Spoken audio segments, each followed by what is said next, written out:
superimpose on one another right now. All dimensions are here and now. They're not somewhere out in space like some people have written about. Everything is here and now. It's all compressed. And that's why I'm trying to give you an image. Each inner dimension and energy body that you possess, that we all possess, it becomes progressively less dense and more thought responsive as you travel inward. Unfortunately, because of the lack of totality of knowledge of this, people just give it a label of, this is heaven, this is the astral plane, or these terms that are meaningless. You exist all these dimensions. Your home, when you leave your body, if you move to the next level inward, you will still experience an almost duplicate replica of your physical home. Matter of fact, many people have out-of-body experiences and they don't even know they're having an out-of-body experience because it looks the same. The density is the same. You can touch things. It's not an airy-fairy thing. Density is relative to the vibration rate of the participant or observer.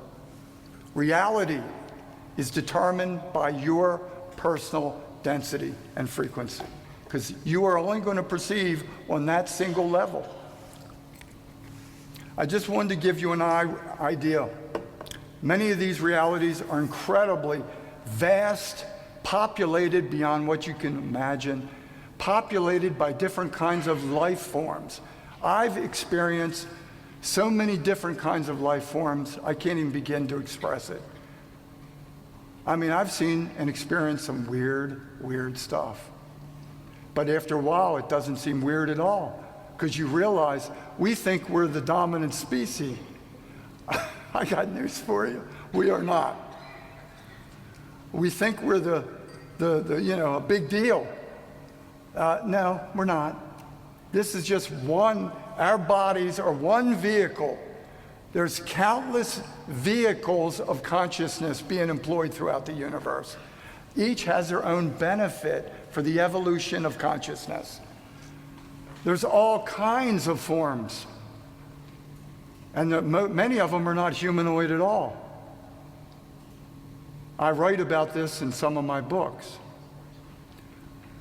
But I don't want to get fixated. Today, what are people fixated on? They're fixated on the form of what they saw. Oh, I saw this. Begin to open your mind and look beyond that. What's important? What was the consciousness behind the gray or the reptilian or whatever alien you say there was an experience with?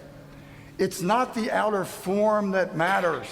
It's the consciousness of that projection of consciousness. That vehicle, bodies, all bodies, are vehicles of consciousness. That's all they are, temporary. A truly evolved species does not require or need a tin can to fly through space. I can't emphasize that enough. A truly evolved, and I'm talking about far more evolved than we are at this stage, moves interdimensionally and manifests the vehicle of consciousness it requires for contact. I've experienced this, thousands of people I know have, but we haven't been able to wrap our minds around it, so we're so obsessed with labels. We got to give everything, don't we?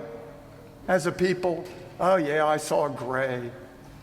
But nothing wrong with that, I understand it. That's the perception of what you, and it's understandable. That's the form-based projection. You know what's wild? Right now, all of us are projecting our consciousness at this very moment into a dense biological body so you can hear this lecture. It's not your home. You're going to be leaving here, just a matter of, in linear time, it would be almost meaningless. You're temporarily visiting this earth dimensional space to learn something, to grow, to experience. Maybe it's to experience love. Maybe it's to experience compassion. There's all kinds of things that people learn here in this temporary training ground. A million years from now, everything here will be dust. And some other form of learning will occur. And you will have moved on into a higher dimensional space, into a more elegant, let's say, training ground